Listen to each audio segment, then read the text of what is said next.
situation we're trying to contain. We are in lockdown.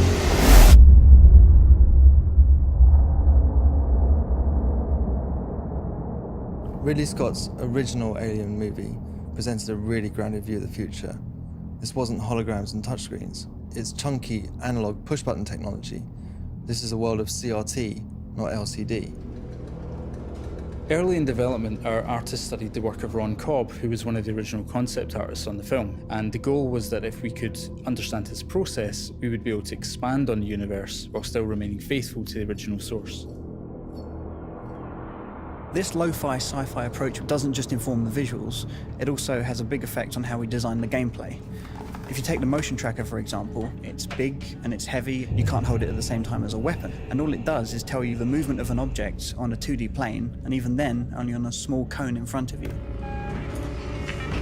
In order to stay faithful to the source, we set ourselves a rule: we wouldn't build anything that couldn't have been built on the original set in 1979. I'm in. Everything in our game conforms to this retro future aesthetic. The first objective was to strip back the UI as much as possible. For the on-screen elements that we do have, we had to look at a lot of different options to try and recreate the softness and fuzziness that the technology of the 70s presented. The technique that we found most effective was actually to take gameplay footage and UI elements and record them onto VHS tape and play them back through an old portable television. And on its way, we would distort the cables and stamp on the tape and generally destroy equipment in the process. And once we got that back into the game, we found that it didn't just look authentic, it was authentic. This is a game set in the future, but baked in the past. It's a place which we can really relate to.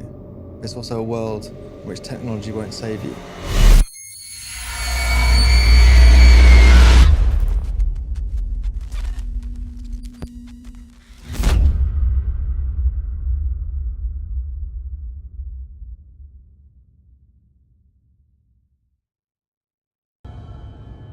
Sound is a massive component of any horror experience, and that's definitely the case with Alien. We wanted to be as authentic as possible when it came to recreating the sound of the original music, and so we put together our own orchestra from the best musicians that we knew around London, including some who'd actually played on the original recordings with Jerry back in the 1970s.